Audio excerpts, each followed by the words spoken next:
people have died as a result of submarining underneath the belt in wheelchairs. See anybody in a wheelchair with the belt at a 45 degrees, that person has come from the airline industry or the automotive industry, but they haven't come from proper training in wheelchair seating. Have a look at how many people in a wheelchair have got their belts in the wrong position. Everyone does. Barend, who's an incredible man who knows a lot about wheelchairs and has been around for a lot longer than me. He's been doing content for a lot longer than Willie works. So I'm super stoked to have him on, not just for his background, but also his development into the ISO standards of wheelchairs and seating. I came to wheelchair seating and wheelchairs probably about 40 years ago. That's 40 years experience in this world. I've been heavily involved with wheelchair seating standards from the day they were set up about 30 years ago. The man who makes the standards himself. Pelvis is a big ball that's trying to roll. So we were like trying to triangulate this position of the pelvis to really secure it in. The best position for that belt is straight, for most people with a tendency to a posterior tilt, is straight across the thighs. So you're saying 4-point belts, you wouldn't use them to stop posterior tilt. You think 2-point belt is all that you need? I wouldn't be using a non-padded strap because the 2-point belt is positioning the person beautifully. I think people just think 4-point belt means more, but look, unless it's doing something, you don't necessarily need it. Like, is there something we could look to be like, all right, these cushions pass a very high standard for pressure redistribution? For me, the cover for most people is the most important part of the cushion because that's closest to the skin, and we have many more stage 1 and stage 2 ulcers, and those are the ones that have occurred because of what's happened at the skin level. It takes quite a short time to create the damage and a lot longer to repair it. Get off it. The average length of life after that is about 3 years. Crush injury never heal, they only close. Welcome to Wheel Chat, ladies and gentlemen. Today I am on my own. I don't have Anton with me. He's a busy man and he couldn't make this episode, but I was not going to miss this episode with Barend, who's an incredible man who knows a lot about wheelchairs and has been around for a lot longer than me. He's been doing content for a lot longer than Willie works. So I'm super stoked to have him on, not just for his background, but also his development into the ISO standards of wheelchairs and seating. So Barend, first of all, welcome to the call. Where are you calling in from today? I'm calling from a little village in North Somerset, somewhere between Bristol and Bath, in the nice corner of England. Now I get around, we've got standards meetings coming up next month in Holland, and then I'll be flying out to lecture at ATSA in Brisbane. So I get around a bit, even though I'm supposed to be retired. The more retired I get, the more busy I get. Well, for those who are just listening and not watching, Barend only looks about 25, but he's been in the industry for probably longer. Barend, would you mind telling the guests who haven't heard of you, what is it that you've done in your career and why should everyone be listening to you today? I came to wheelchair seating and wheelchairs probably about 40 years ago. I was involved in a small set-up company in the UK that was making a specialist wheelchair for small children in the days when early childhood mobility wasn't really an accepted area. They felt it would be unsafe to give a child power until at least about 5.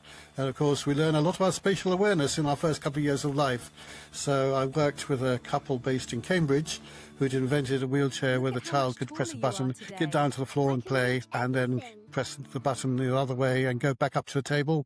And they could interchange the seat with a standing frame, because standing is just as important, particularly for children, for bone development and everything else. So that was a great introduction to the areas of assistive products and technology. There you go, Matt. I just want to repeat to everybody, that's 40 years experience in this world. And yeah, it's incredible work that you've done so far, working with kids and getting them mobile. What is it that you do now with your day? I know you say you're semi-retired, but mate, come on, you're never retired. What's going on now? I'm still involved as the director of a company in the UK called BES Healthcare, and we have a sister company based in Adelaide called Healthcare Innovations Australia. And from there, we have been over the years finding best-in-class products from different parts of the world that we can bring into the respective countries.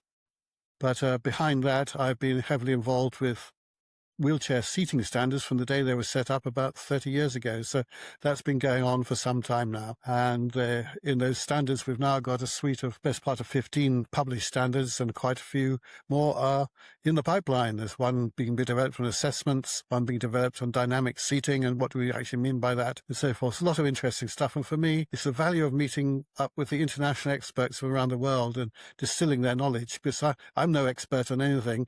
I pick up everything secondhand, but then I try to distill it out again in a way that other people can enjoy and understand.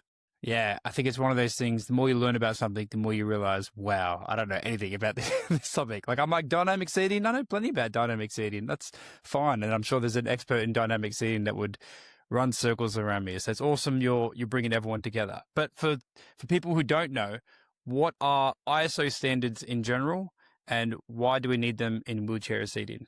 ISO standards are a means that everywhere in the world is doing the same thing consistently, talking the same language.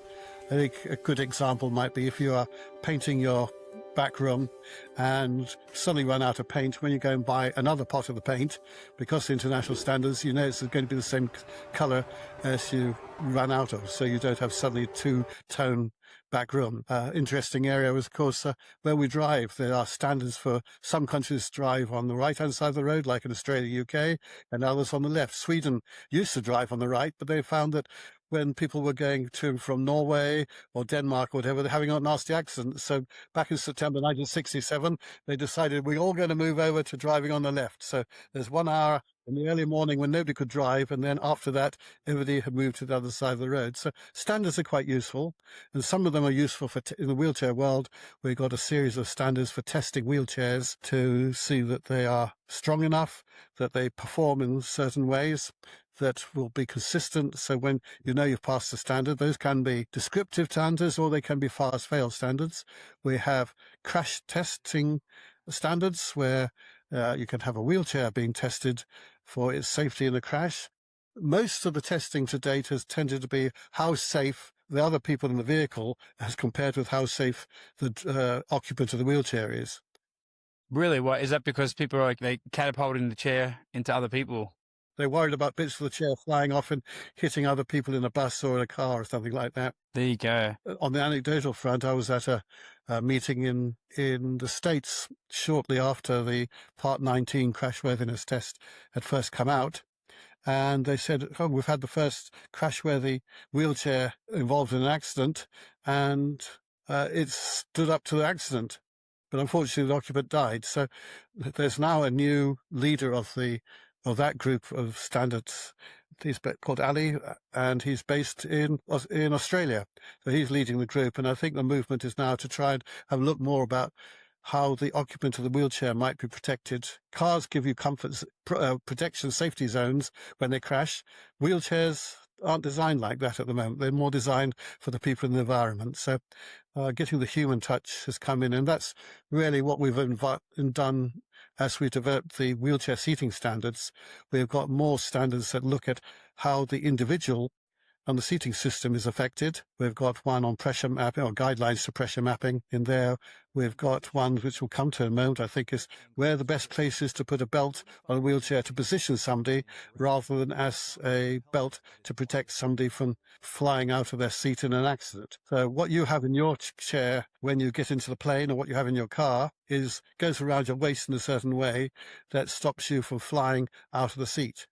What we have in a wheelchair is completely different. It is designed to try and position somebody in the most effective position for function, and also get them in a position where we're not pulling down too much on the bones or their pelvis into their soft tissues and causing tissue damage. So if you see anybody in a wheelchair with the belt at 45 degrees, that person has come from the airline industry or the automotive industry, but they haven't come from proper training in wheelchair seating.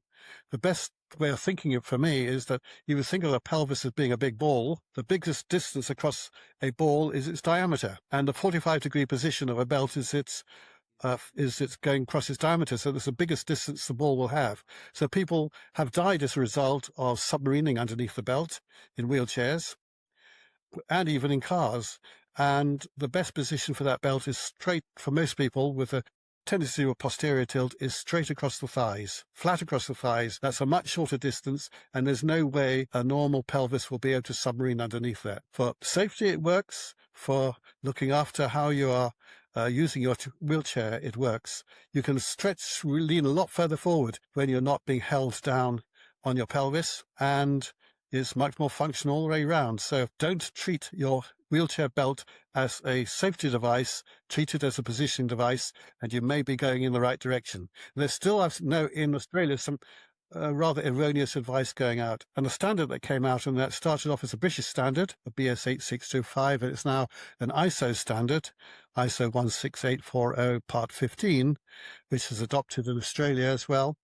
And this gives the advice to people how to apply the positioning belt and not treat it as a car safety belt. So not just the seat belts, but also chest harnesses, any of the parts of the anatomy that needs secondary support. There's advice given as best practice, accepted around the world. Let's move forward that way. Yes, and just for those who are listening, what I'm going to do is I'm just going to pull up on the screen one of your blogs that you've done about how to mount a belt, and you've included a screenshot of this ISO standard of how to mount a belt. So for those who are just listening, what we're seeing here is two pictures side by side of people like sitting on the side, like a skeleton image. And one of the belts is mounted at a 90 degrees and the other one is at a 60 degrees, meaning that the belt, where the belt's mounted, is about 60 degrees from the seat pan of the angle of there. So if you imagine 45 being a 45-degree slice, 60 degree would be closer to it being upright. And from what we can see in the image, it is in front of the greater trochanter. So this section over here, the little bump that's on the side of your thigh, on your femur, that's where it is. So, Barend, tell me, why does it need to be in front of this GT from your understanding? That's, well, partly it means the belt is in a shorter distance than the diameter right across the pelvis. Secondly, it is holding the thighs down on the cushion, but it is not holding down the pelvis onto its soft tissues. But also the greater trochanter is more or less level with your hip joint, and hip joint is where you can bend. So if you want to stretch forward, if you're not being held down there, you can see on the left-hand image that the person is leaning forward a bit. So if somebody's got a tendency towards what we call a posterior tilt, which most of us have, then this is the safest way of doing things. And in fact, you can do that with a friend. If you've got, for those of you in the more professional areas, access to belts, just try it on a chair in your kitchen or whatever, and see what it feels like if somebody stands behind you with the belt at 45 degrees, as you might find in your car, and see whether they can slide underneath it and how well it positions them. And also ask them to reach forward and see how forward they can reach. And then move the belt over the thighs, as on the left-hand picture, hold it down firmly, and get the person to see whether they can slip under it, and how much it controls position, and secondly, how far they can reach. And once you feel it, you remember it. But we've got ATSA coming up in Sydney shortly, we've got ATSA coming up in Brisbane. Have a look at how many people in the wheelchair have got their belts in the wrong position. Everyone does. I was doing some supervision with someone literally today, and I was telling him about our podcast. And I've got a training program, and on the training program, it explains this concept. And he was like, mate, I've just didn't know that. It's just where the belts have always been mounted. They've always been, and it's kind of intuitive. I get why people think 45 degrees would be where it's at, because it's kind of intuitive. That's where the car seats are. If you were to strap something down, you would just think 45 degrees is where it's at. But it does ignore the human factor of it. Like, is it uncomfortable? The skeletal functions of what's going on, like where the hinge points are, where your bones are, where your GTs are, all these things. I think another reason why it goes into a 45 degree is because that's where the holes are on a wheelchair. So typically, if you ask a technician to mount something, hey, mount a belt, he or she is going to look for the holes in the chairs. Where can I double up a bracket? Where can I mount this bracket? And this is why it goes into a 45 degree. So I completely understand if you are listening and you have been mounting belts at a 45 degree angle, completely understand why you've been doing it. But hopefully after listening to Barend and the ISO standards, you can understand that it's not going to be as comfortable. It's not going to be as effective in preventing someone from a posterior tilt. And I just want to add on what you're saying. So the angle is important, but also how snug it is, right? Because you could have the belt angled in a beautiful angle, but as most lovely mothers would want, I don't want to, I always see mums, they don't want to put it on too tight for their children, but I always think if it's not being used as a force, if it's not snug, then it's not going to do anything for it. It's now gone back to a figurative safety belt, which we know that's not what it's designed for. We have in the market 2-point belts and 4-point belts. And the points are how many bits at the end of the webbing you attach. As you pointed out, that not all most chairs don't have appropriate places where you can mount your belt easily without having to do something. And most respectable manufacturers supply mounting brackets that will go around the tubing, so you don't have to drill anything, and you can actually mount the belt right for the person.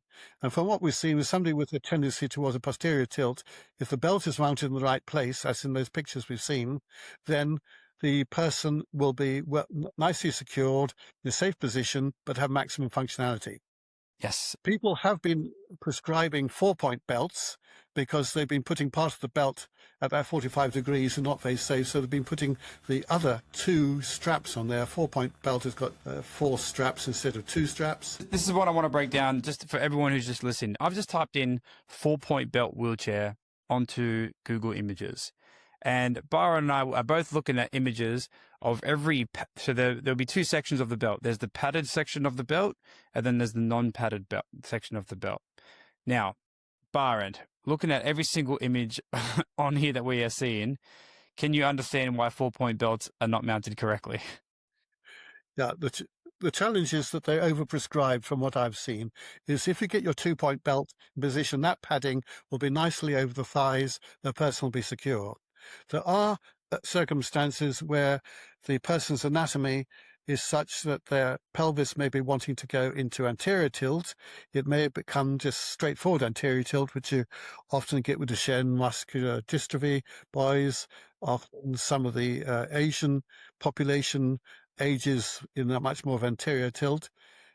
There's also people who have rotation of the pelvis, and there are areas where you actually want to pull back on the top of the pelvis, the ASIS, as we call the anterior superior iliac spines. And to do so, you want to protect the belt from going up into the soft tissues. That is where I would recommend having the smaller belt to attach the belt onto the frame, and the big part, the padded part, will be attached to the back posts. So you can pull the top of the pelvis back, but to stop the belt from rising up to soft tissues, use the shorter ones and drop those down in front of the greater trochanters.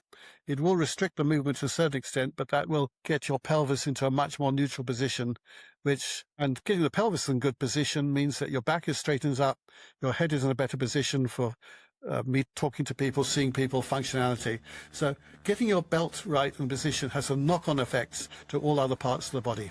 Completely agree. The belt position is essentially meant to be used as a force to control the hips and do what you want. So completely agree that there are situations where you would mount the belt where the padded side is at the back and then the non-padded side may be at the front. You might even have one opposite on either end, depending on what you need.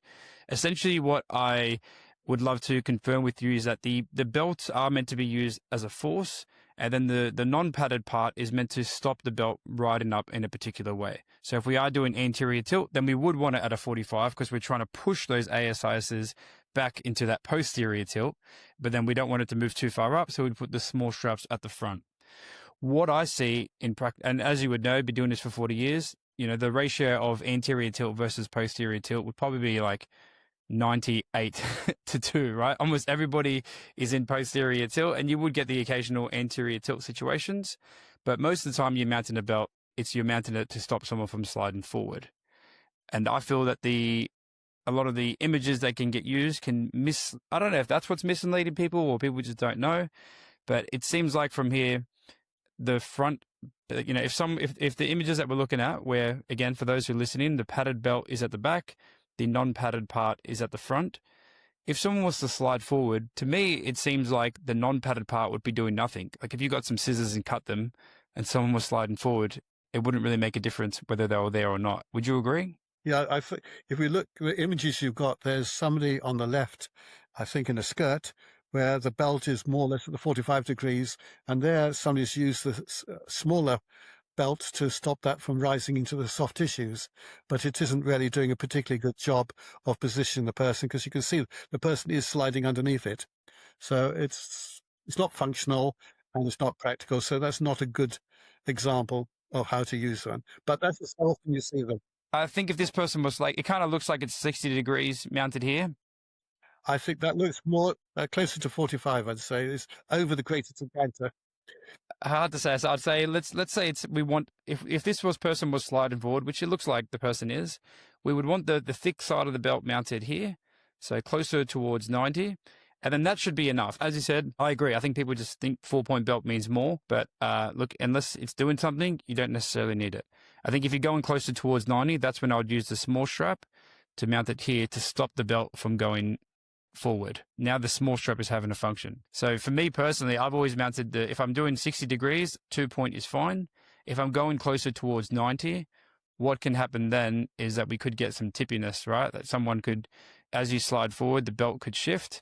And then in this example over here, where the belt's mounted at 90, it looks like you'd want an additional strap, a non-padded strap at the back to stop it from sliding forward. Barend, as the man who's been writing the ISOs, would you agree?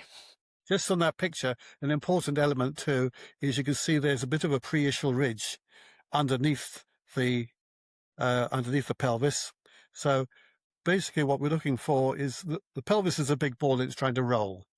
So one way of stopping the ball from rolling is to stop it from rolling forward at the bottom, and that is a small, doesn't have to be more than a couple of 3 or 4 millimeters ridge just to stop the bony bits of your pelvis from going forward. The next bit, of course, is that to stop it from rolling backwards, you need probably a block, as we say, something behind the back of the pelvis. People talk about a lumbar support. A lumbar support is often the wrong thing because people push into that and that gives them more of a posterior tilt. But if you put a block where you've put the little circle there, stops the pelvis from rotating backwards, and then the belt across the thighs adds on top of that. So in fact, you probably won't find it moving forward very much if you've got those other two elements nicely in place, giving you the neutral pelvis. Yeah. Again, for those who are listening, we're looking at the side view of the pelvis, picturing the pelvis as a ball, and we've got 3 arrows on the ball. We've got one coming up at the bottom at a 45-degree angle. We've got one coming up top where the belt's been mounted, and another one mounted, from the back to the front to stop it from there. So we were like trying to triangulate this position of the pelvis to really secure it in. And if we are mounting it like this, Barend, where would I put, if this was you as Mr. ISO standard, where would you put the non-padded hip belt in this section? The non-padded strap, I should say.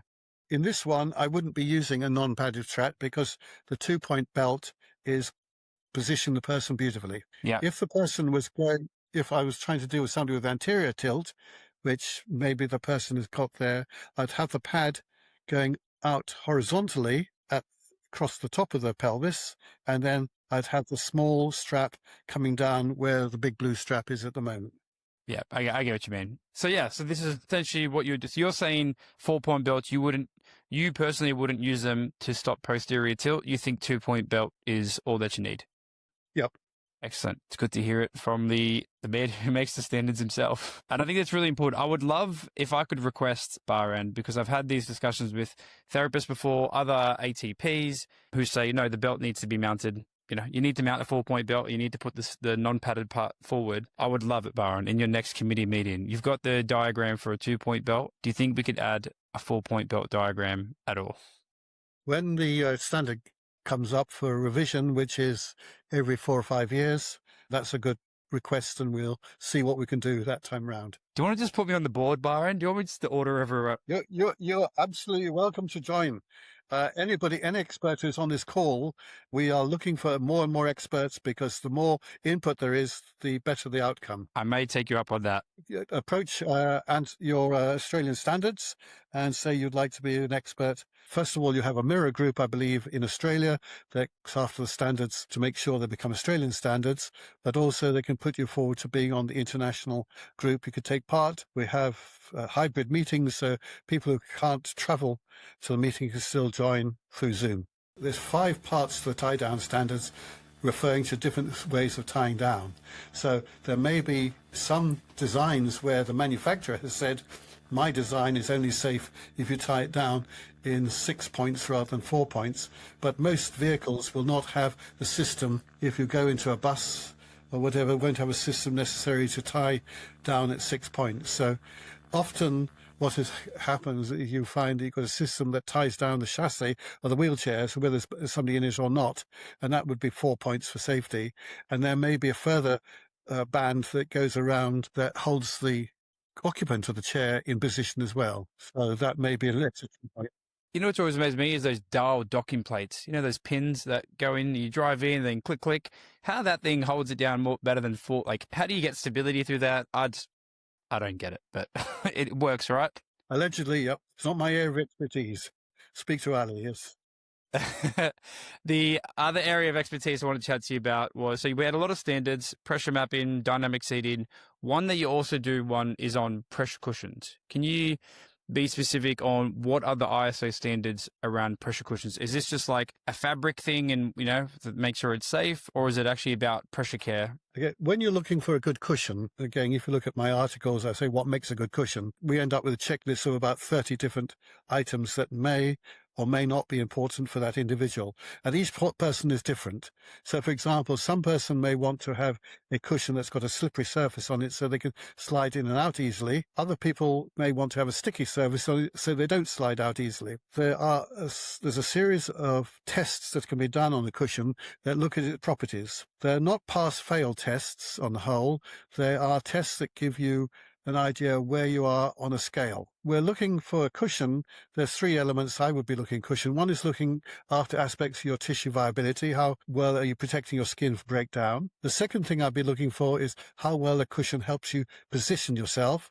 Is it supporting you in the right direction to give a good posture and to give you good functionality? And the third aspect for a cushion is functionality. Is it lightweight? Is it maintenance-free? A whole lot of things like that that are very personal and subjective. Comfort, of course, for most people in a wheelchair is probably the number one objective. That's the work that Barbara Crane did in Pittsburgh for her doctorate many years ago. But you can't measure comfort because it's subjective. However, there are aspects that you can measure. We've got things like loaded contour depth, and that gives you an idea of how much that cushion will let you immerse into it.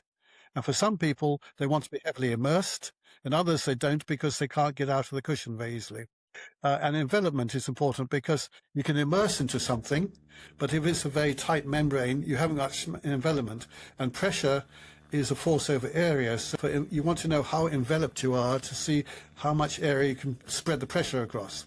So for some people where they've got very sensitive skin, envelopment is probably going to be very important. And there's things like impact damping. For somebody who's going in and out over rough ground and so forth, it is vibrations going through the wheelchair that, as I said, are very fatiguing for the wheelchair user. And if you're regularly dropping off curbs, going over cobbles and so forth, if you've got good impact damping, you're not going to feel it as much as if you have bad impact damping. So that's the set of tests there. And there's things like horizontal stiffness and a couple of other tests that relate to how slippery the cover is. And all these tests, we look at the whole cushion, not at individual components. So just to clarify, it's not just about, you know, gel does this. It's like, no, we look at the entire cushion in the way it's structured, this particular brand and this model, how does it go? And so, like, let's do an example. Like the impact dampening is a great one because there's a lot of research that says the impact that wheelchairs have on users. From my understanding, I think there was one study that said it was like, I can't remember the details of it. It said it was like working heavy tools. Like one day in a wheelchair was like the equivalent of using heavy tools in it was something crazy. Pneumatic drill or something, yeah. Yeah, but it was like, I think it was about the loop wheels, and the loop wheels were talking about how the vibration dampening is important. And because you imagine if you're vibrated all the time, your muscles are making like little micro contractions, and it exhausts you. It makes you exhausted, makes you tired, makes you sore. So vibration dampening is a great one to look at. And so if I was to look at that standard specifically, would I be able to, like, if I'm looking at, say, a Blake medical cushion versus a Vicare versus a Roho, and I'm thinking what's really important to me is vibration dampening, how would me as an occupational therapist be able to see where everything ranks compared to others? Is that available to the public? Pittsburgh has done a test which is published available on their website, which has tested over 50 cushions. They haven't, because of the agreements they had with the suppliers to do the testing, they haven't specified what their cushions are, but Permobil have actually reported which are their cushions. There's, in fact, on the ISO TC173 website, there's a link to a library, and those results are shown in that library there. So there's a nice graph of showing the scale for different cushions, and each one's got a letter against it, and Permobil has said which of the cushions in their domain belong where on that scale. Shouts out to Permobil for publishing their their data. Let's get everyone else doing the same thing. Do you think everyone's a bit worried about their data not being in their favor? It's so hard. Like it's so good that you got these standards, and it's so good. Like, just if anyone who's not following along, the standards are basically saying it's a level playing field. That if one person's measuring something, it's not marketing riffraff. There is a agreed quantifiable amount of, say, vibration as an example, and this cushion fits this specific factor here on the scale. And if you get another cushion and it gives you a rating, it's all going to be under the same rules. So I think it's really awesome that that's available. It's just access. I'm trying to think of, like, if someone was practically listening to this and they think, oh, I want to know what the standards are and I want to know which one's right for my client. Are you saying the best way to go is through this Pittsburgh study, which they did 50 cushions, but we don't actually know which model did what? Is that right? They don't specify which is which. No, they have broken them down into the US funding categories. That means nothing to us Australians. I don't want to hear about it. Whether it's high risk and things like that. So, yeah. But so there are about 6 to 8 different categories that artificially cushions are positioned in. So you've got adjustable cushions, for example, and how they define adjustable is maybe not the way you and I would do it, but they have their own definitions. Yeah, okay. Like, one thing I've always been curious about is everybody claims that their pressure care is high, or people often want to give you a rating. Like, is there a specific rating? Like, pressure care is probably too broad of a term. I know you've mentioned immersion development, and pressure care is all about all of these, right? How much offloading does it, give off the ITs? There's certain factors. Can we quantify? Like, is there something we could look to be like, all right, these cushions pass a very high standard for pressure redistribution. And if someone is at high risk, if they're immobile, if they've had a history of pressure injuries, if they're, got aged skin, all these factors, then these cushions should be considered. Does something like that exist for people to practically use, or no, not yet? The answer is there isn't one right answer that can be used for everybody. So microclimate, for example, for a pressure stage 1 or stage 2 ulcer is probably much more important than pressure is for causing damage. Pressure tends to do damage to deep tissues, whereas microclimate and shear forces are doing more damage at the surface. So it's what the person's lifestyle is, how much of the time they're on a cushion and how active they are will have a lot of impact as to how well the cushion is interacting with them. You can get some physical characteristics and properties of a cushion, but those are only part of the story. So how would you define what is a good car? We have dozens of different models of cars on the road, and some of them appeal to people because they look nice and look pretty. Some of them like the smell of them. Some of them like the miles per gallon or litres per kilometre that they get out of it. So what is important to one person buying a car is not the same as to the next person. So some people may want to carry a lot of large chunky things like wheelchairs around, so they're going to have a bigger vehicle than somebody who's just driving around a city. I think the difficulty is trying to make it easy. There isn't an easy answer because no two of us are the same, and particularly by the time we're in a wheelchair, there are more challenges in our lives than there are for people who are more ambulant and have less mobility challenges. Yeah. So given that there's so many options and there's so many factors to consider, what would be your general guidance to a clinician who knows the main cushions, who knows about the J Fusion, who knows about the Roho, who knows about the Vicare, like all these like major brands, and is trying to pick which one is right for the client, and they're not really sure all these factors. They don't have these 32 factors to consider and all the data to go with it. What would be your general advice onto how to trial a cushion and how to make sure it's the right one for your client? As an example, in Switzerland, for many years, what they've done is the professional has said, from my experience, from your range of risk and your activities, these are the 3 cushions that I think you should look at. And then they give the chance for the individual to trial the 3 cushions.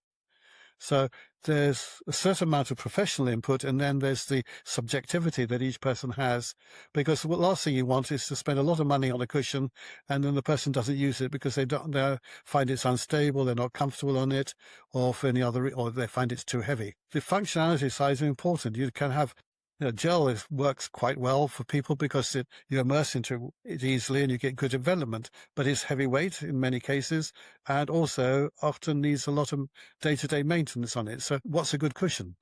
Say a Roho cushion, many people would say that gives you good development, but if you have a puncture, you're in a mess.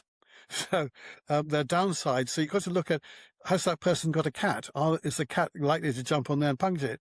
What is the circumstances? So it is really the assessment of the person and what the circumstances they're living in and what they want to do. That's the starting point. And then that leads you down the road. So for me, used from those 30 points, a checklist of listing at the top the name of two or three cushions and the scoring for that individual, how important different points are. You end up with a score at the bottom. Actually, from that person's point of view, what we're trying to do for that person, this one scores the most highly. So you can have an objective scoring but you are looking at all the elements of a cushion that are important.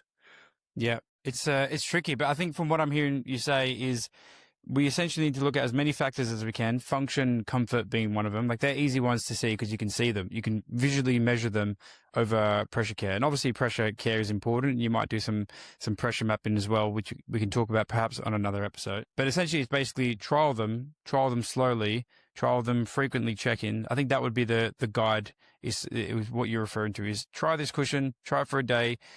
With cushions, time is the biggest enemy. And often when you've got somebody in a clinic for half an hour or whatever, it may feel not very nice now, but I've sat in many a lecture theatre, and after 20 minutes, I found that those chairs were not designed for sitting on, they're designed for stacking, and therefore I was getting very uncomfortable. I was okay in the first 10 minutes, and that's the challenge, is give somebody, if you can, a chance to trial something for an extended period, doing what they normally do in their normal day. And I think just from a practical standpoint, if you listen to this saying, well, my supplier won't let me trial the cushion for a few days, I bet they would, but you probably just have to work with them. Like if you're in the community, I know that if you said to the supplier, hey, we're doing this trial here, if you leave it for the weekend or leave it for a few days, I can run to the client's house and drop it back to your warehouse in a few days.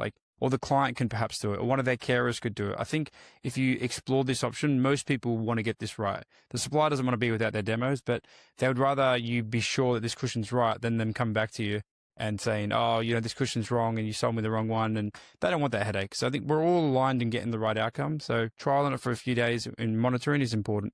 In my experience, the spinal injury community is quite good at sharing advice with each other. And often the spinal injury, you're in a institution for quite a long time while you're getting rehabilitated. So quite often the old lags come in and give practical advice to the people who are newly on this pathway. Barend, one last question before we wrap up today. I just want to get your advice on if somebody has a pressure injury, depending on the stage, and does it even matter what stage it is, what cushion or strategy would you recommend? So my understanding that the general rule is you've got a pressure injury, get off it. We need to get you off as much as possible. But for a lot of wheelchair users, that means being bedridden, sidelined, supine line for weeks at a time, which we know is not realistically going to happen. So if they are going to be in a wheelchair and go again, well, to your understanding, is that doctor's orders as well? Get off the wound. Is that the best protocol? This is why prevention is so much better than cure, because it takes absolutely. It takes quite a short time to create the damage and a lot longer to repair it. And again, there's so many with tissue damage. There's so many intrinsic factors that can affect it. If you're diabetic, for example, your wound healing ability is highly lowered, and you may be on different drugs for other problems that you've got, so forth. So basically, do whatever you can to avoid it. If you're looking at people with diabetics, for example, quite often they have lost a loss of feeling, and we see that with people with their footwear, they end up with damage to their skin, and after a while it doesn't repair, and the next step is they got a lower leg amputation, and then the average length of life after that is about 3 years. So really prevention, if you're at risk, is the number one route. I didn't know that about amputation. What is it about amputation that suddenly reduces your life expectancy? It's all related to your diabetes and your sugar control and everything else, but it is very serious. This is why diabetics are recommended to have somebody inspect the bottom of their feet regularly and so forth. So, but the same with the skin on their backside. Prevention's definitely the move. If you had to sit on it, Is there any recommendation, or is it like I can't even make a recommendation? You know, because I've heard people do row hose and you tie off some cells, but then I worry about the donutting effect. I know with Vicare, you can pull out some of the cells in certain compartments to offload the area. I know with the right designs, they're very heavy on the offloading, and you can offload the area altogether. Like, is any of this a interim solution or a partial solution, or is it? Depends how far the tissue damage has gone. If you've got an early stage 1 ulcer, it's likely to be a result of either microclimate or of shear forces. And therefore, what's causing the shear forces needs to be removed. And there is a material called glideware that is incorporated, in fact, into some of the comfort cushions that is extremely good at protecting the skin against shear, because if that bit of the cushion moves with the skin, the shear forces are removed, and the shear forces are dispersed to other bits of tissue that can take them more readily. It seems like we need to see glideware and more cushions. You only see it in the comfort company. I don't know if it's probably their patent and design. Permobil have got the rights to incorporate it. HIA, for example, and BS in the UK, we actually have glideware cushion overlays that you can put over the cushion, but also I know of instances where glideware has been made into complete clothing for people who've had burns or who've got a skin condition where the skin sloughs off easily. It protects the skin. So it is a marvellous material. You need some shear forces around the place to hold you in place, but you want the shear where you want it. So it's managing it is quite important. Yeah, shear is good. Shear is absolutely good, but on the posterior femurs, on the lower parts of your bottom, to like all these bits where we want to like hold you in, but not on the high risk areas like your ITs. That's really good advice. So the other thing, of course, is the breathability of the materials that you're sitting on. And there are cushions like the Verolite, which have a reticulated foam underneath the cover, so that helps the air to move and therefore helps the temperature and the moisture not to build up. So things like that should be considered. For me, the cover for most people is the most important part of the cushion, because that's closest to the skin, and we have many more stage 1 and stage 2 ulcers, and those are the ones that have occurred because of what's happened at the skin level. So look at the skin interaction more and the cushion cover as the first priority. We might need to do a whole new episode on cushion covers. It sounds like it's another area. But we are out of time today, Barend. If for those who zoned out on your drive and you want a quick recap, if I was to recap everything that we've discussed today, we first spoke about the belts, and I love the analogy of your pelvis being in a ball, and we want to hold the ball into position. We want to hold a bit with the issue, the shelf that goes underneath it. We want a posterior block at the back, and we want a belt, not at the widest point of the diameter, but at the shortest point, which is more at the front, to really secure this belt and stop it from rolling forward. And ideally with the two-point belt, a 60-degree angle is quite good. You could go to a 90-degree angle for a bit more comfort. And whilst I thought that would mean the need for a non-padded hip belt, Barend saying, nope, once you're locked in, that should be good enough. And a 4-point belt is more used for anterior pelvic tilt or a rotation where you're trying to control someone's pelvis, but you don't want the belt to move. And that's what the lower strap could be. We also covered the ISO standards for vehicle positioning, and knowing that, there's developing standards around there, and then whether it be 6-point or 4-point will be up to the manufacturer. But most people would do a 4-point tie down. Then we covered cushions and ISO standards around that. So there are ISO standards that exist. Not all manufacturers post their results. Permobil has. Shouts out to Permobil. We will put those in the show notes for anyone who wants to have a look at it, and we encourage any other manufacturers to get amongst it so people can have some tangible, hard, quantitative data around wheelchair cushions. But essentially, when you are trialing a cushion, if you're not sure what to do, focus on function, and if you are worried about pressure, trial it slowly over a few days, monitor the skin as much as possible, because we want to prevent pressure injuries, because if we don't, the treatment is a lot worse, as we discussed, can lead to sepsis, infections in the blood, amputations, and ultimately death, which is not what we want. We want to prevent them, because pressure injuries never heal. They only close. So we don't want any closed wounds on the body, and giving our risk even more for the next one. Barend, did I miss anything? That was off the top of my head. I'm really proud of myself. Anyone listening? I didn't even read any notes. I was looking at Barend the whole time. Was that good? I'm glad I got the key messages across. Thank you very much for your brilliant resume. Awesome. All right, guys. Well, thank you so much for tuning in for today's pod. If people want to see your work or the amazing content that you're doing, where can they find it? I produce a monthly article for a magazine in the UK called THIIS, and the articles from that, I've been doing that for 6 years now. We have them published as blogs on the HIA website in Adelaide, on the Knowledge Hub, and the website is www.hiaus.net.au. You'll probably find my contact details there as well. I'm more than willing to receive emails with requests. If I can point people in the right direction, that's what I like to do. And anybody who's going to be around in Brisbane at the second half of May, I look forward to seeing you there. I'll be talking about belts and harnesses, and also what makes a good torso or trunk support as well will be one of my topics there.